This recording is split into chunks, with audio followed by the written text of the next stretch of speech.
CNN México.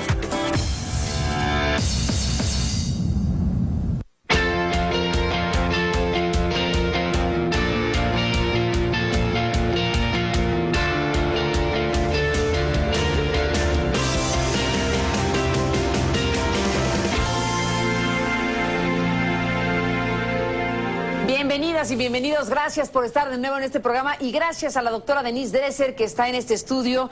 Con Denise hemos conversado en diferentes ocasiones y siempre agradecemos tu presencia, Denise. Bienvenida, buenas noches. Hola, buenas noches. Gracias, Denise. Bueno, tenemos varias cosas a la mesa en nuestro país, en México, pero creo que es importante detenernos en el significado que tiene la séptima evaluación que se hace de Enrique Peña Nieto, una baja calificación de Enrique Peña Nieto en este ejercicio que hacen los colegas del periódico Reforma, Alejandro Moreno y María Antonia Mancillas, hablan de que el mandatario obtiene en este cuatrimestre las notas más bajas de ciudadanos y de líderes desde que inició su gestión.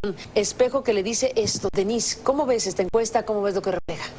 Refleja un sentir popular de gran descontento, ciudadanos que ven, sobre todo el ámbito económico, un sexenio que va siendo cada vez más fallido. Enrique Peña Nieto enfrenta una coyuntura crítica, tú me lo dijiste hace poco, es un dinosaurio acorralado y creo que esa es una gran frase.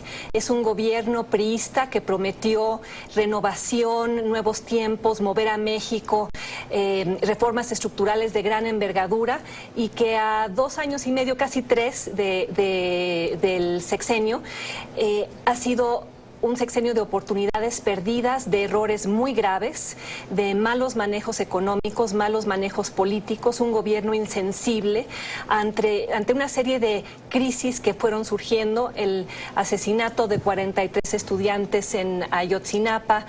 O desaparición. Desaparición. Porque la investigación está en curso y ciertamente... Sí, desaparición forzada, sí. Está clasificado así.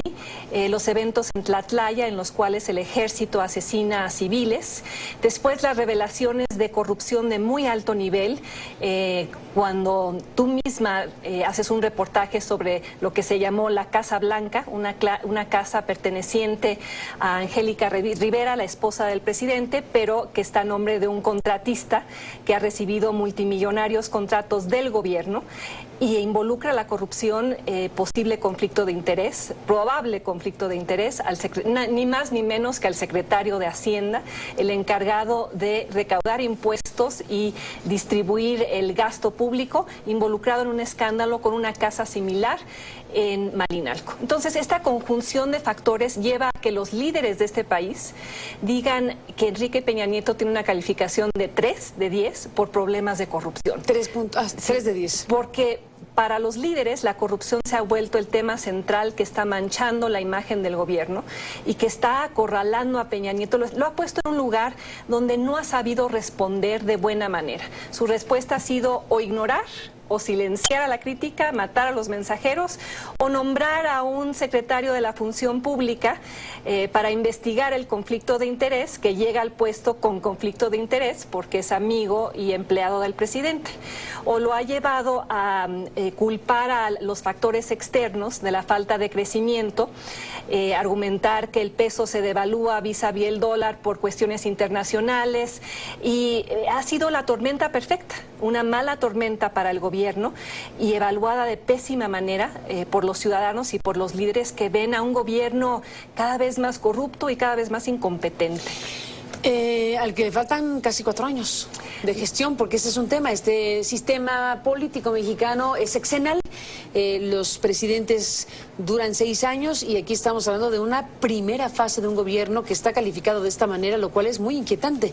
Mira, es que no solo es el contexto mundial que incide en México de manera negativa, tiene también que ver con cuestiones de mala administración. Vemos a un secretario de Hacienda que empuja una reforma fiscal recaudatoria para supuestamente echar a andar la economía, un keynesianismo que nunca vemos porque el gasto gasto público no produce resultados en términos de inyectarle vigor a la economía, y luego, ante la caída de los precios del petróleo, anuncia un recorte en el gasto público yendo en contra del keynesianismo inicial. Entonces pareceríamos tener un secretario de Hacienda bipolar que ha llevado al país a un estancamiento económico y a una coyuntura en la cual ni siquiera la tan cacareada reforma energética está resultando ser un motor del crecimiento ante la incompetencia del propio gobierno para empezar a mover las licitaciones en el sector.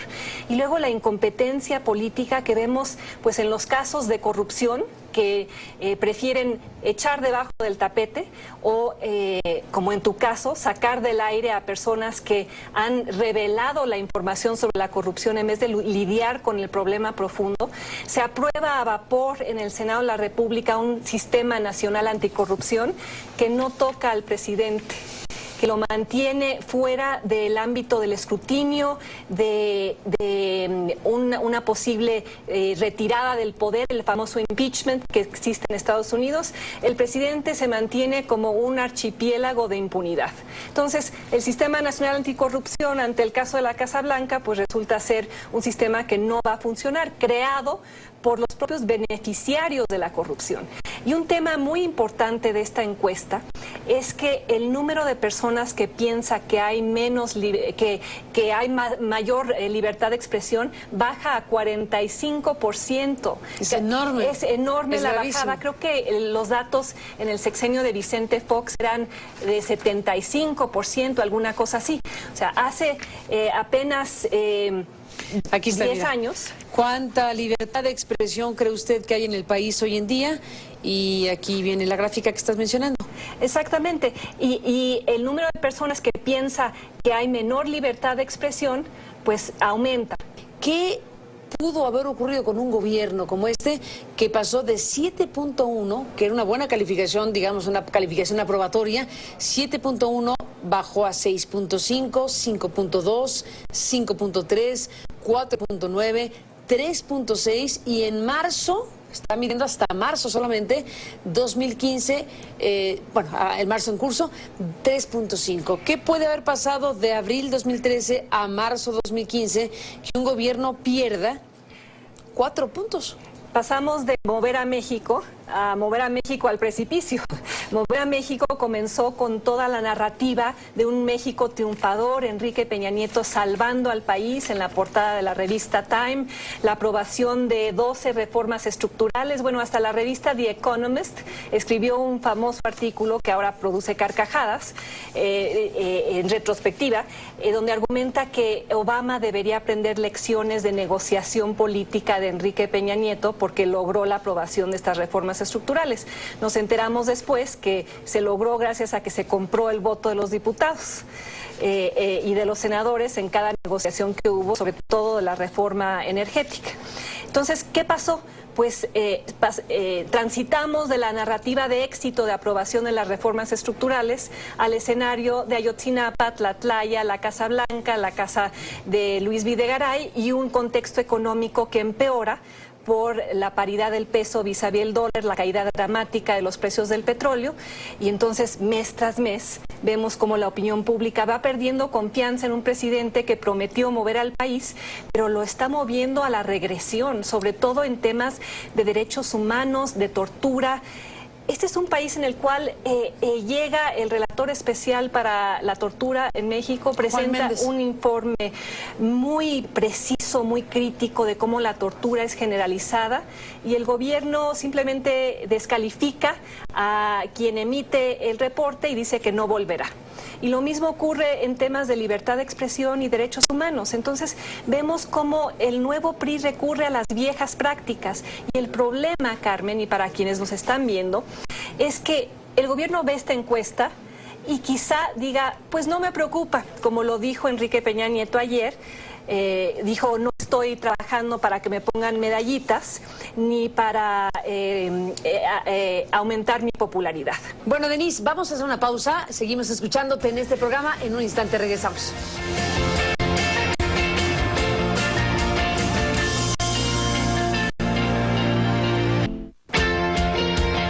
Bueno, Denise Dresser, en este análisis que que se pueda hacer del país de México en estos momentos a raíz de este indicador o indicadores que ofrece esta encuesta? ¿Cómo la gente está viendo a partir de esta evaluación la gestión de Enrique Peña Nieto? Y bueno, hay diferentes maneras de interpretarlo. Las gráficas de los líderes, por ejemplo, son una caída dramática, como decíamos, de haber tenido una aprobación inicial con todo este asunto del Pacto por México, las reformas estructurales de un 78, respecto a cómo está haciendo su trabajo el presidente Peña Nieto, de tener un 78 en abril de 2013 a tener un 17 en marzo 15, pues es caída libre, ¿eh? Caída libre porque el gobierno se enfrentó a una serie de circunstancias imprevistas ante las cuales no pudo responder. Imprevistas como lo de Ayotzinapa, Tlatlaya, el contexto económico global, y reaccionó tratando de aislarse, de silenciar, en lugar de hacer lo que tendría que haber hecho, que en el momento de la exposición pública de conflictos de interés tendría que haber exigido la renuncia de al menos 2 de los miembros de su gabinete y haber probablemente pedido una disculpa pública al menos y haber instrumentado un sistema nacional anticorrupción creíble, que no ha sido el caso hasta el momento. Entonces, vemos también en esas gráficas lo interesante que es que los líderes y la población desaprueben a Peña Nieto por razones distintas. Los líderes por razones de corrupción, porque están más informados, tienen acceso a tu programa.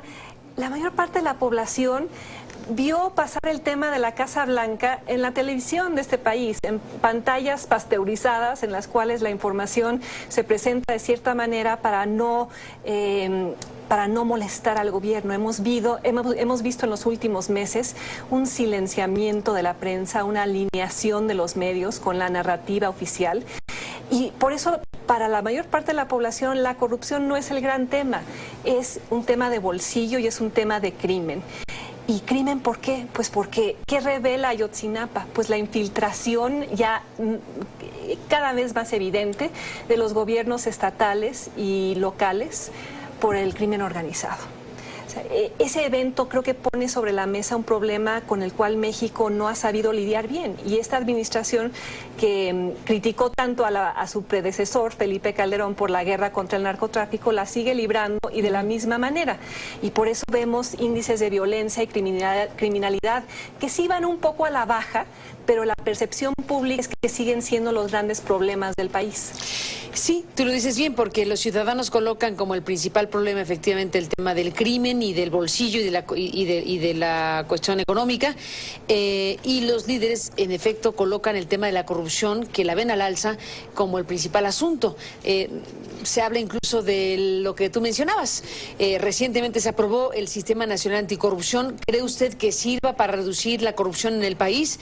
Y bueno, pues entre sí no y no sabe, pues estamos aquí con indicadores de mucho escepticismo respecto a este sistema que tendría que enfrentar situaciones, las que conocemos y las que vengan.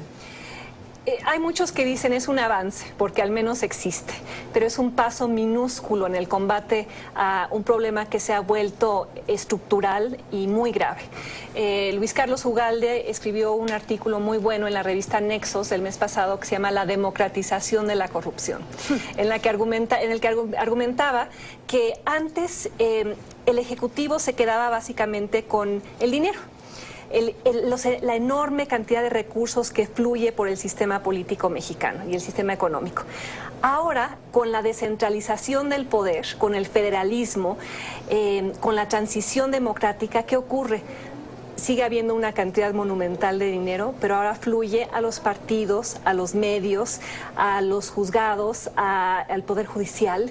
Se democratiza un problema que antes estaba centrado fundamentalmente en el ejercicio del poder por el Poder Ejecutivo.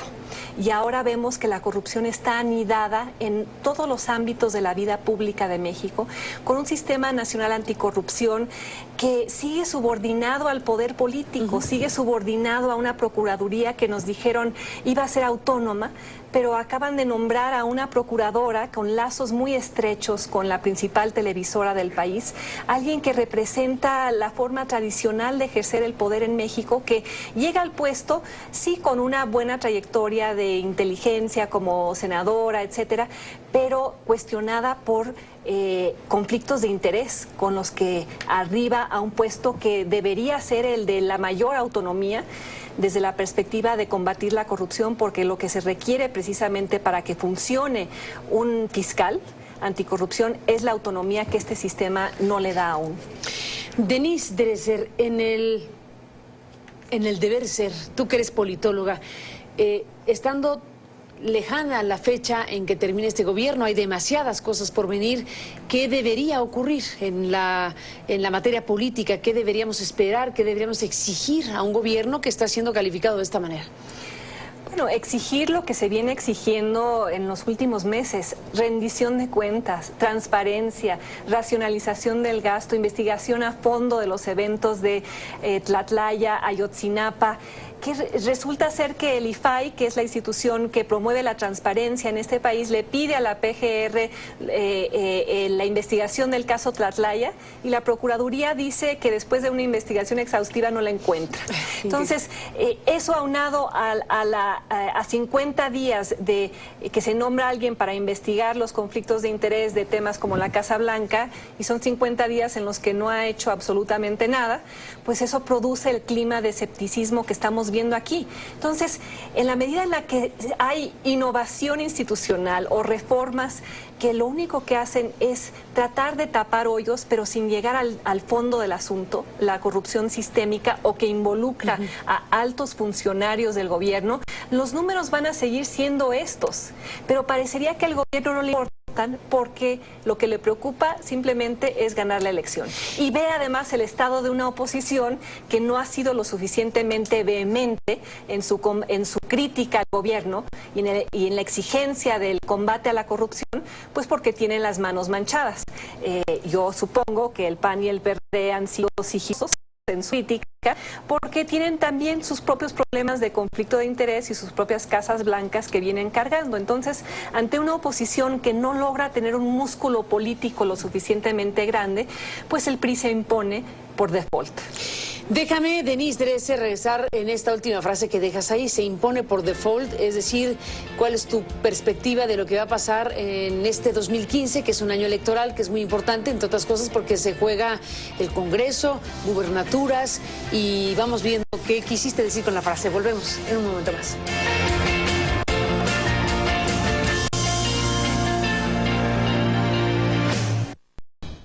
Regresamos en un instante con Denise Dresser hablando de México.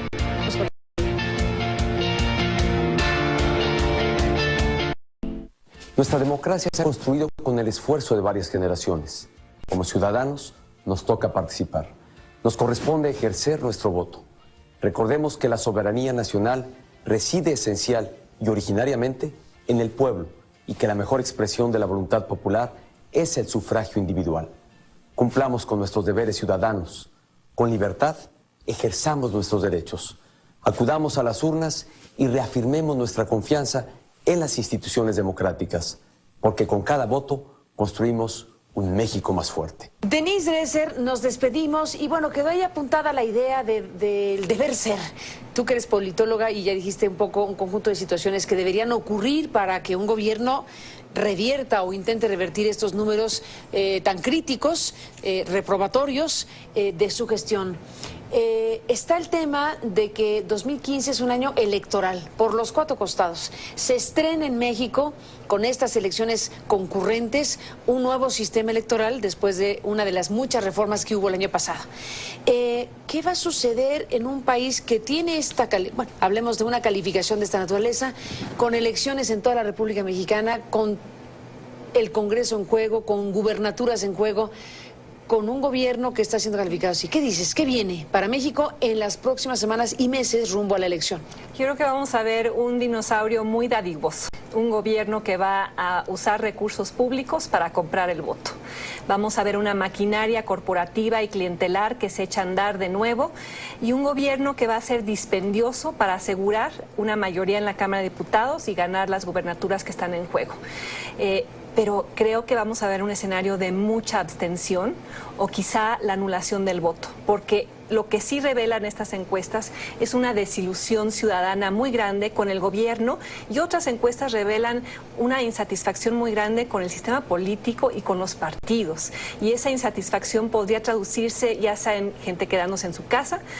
Y de ahí que el propio Peña Nieto salga a impulsar el voto diciendo salgan a votar, va a ser la elección más limpia y vigilada en la historia de México, porque una elección con un muy alto nivel de abstención sí es una cachetada al gobierno de Peña Nieto, es una recriminación pública ante un gobierno que se ha vendido frente al exterior como modernizador, renovador y popular, y está resultando ser todo lo contrario.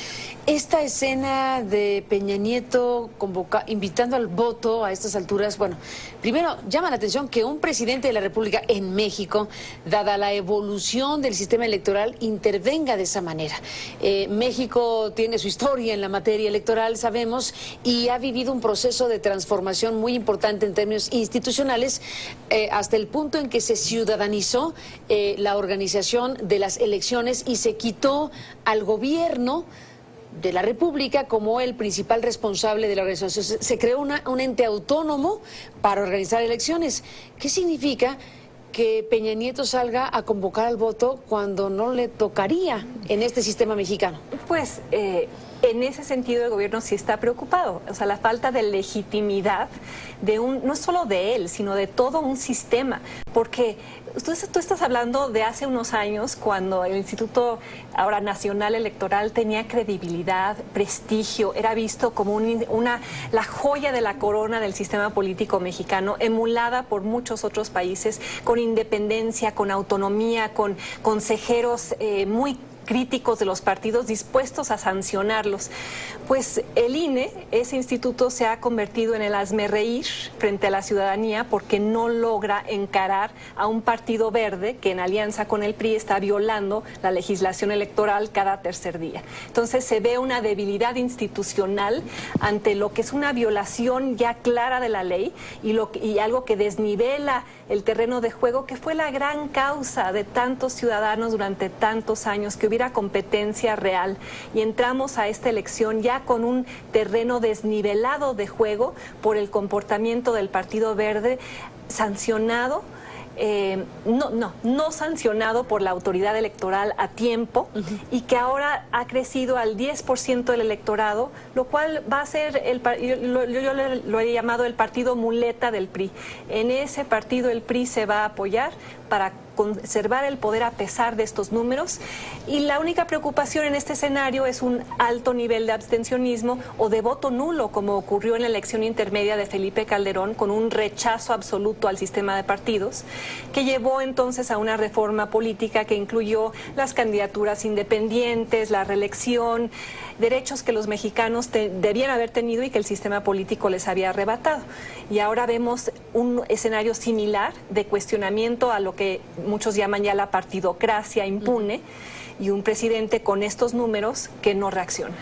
Pues Denise Dresser, se acabó el tiempo, pero te aprecio como siempre mucho tu presencia, tu análisis, tu agudeza, tu sentido crítico de las cosas, y analizando, pues sí, a partir de estos números que se están divulgando en estos días en México, la baja calificación de Enrique Peña Nieto y esta evaluación que nos conduce a todo lo demás. Gracias, Denise, por estar aquí como siempre. Un abrazo, y gracias a usted que nos permitió acompañarles. Pásela bien, buenas noches y hasta mañana.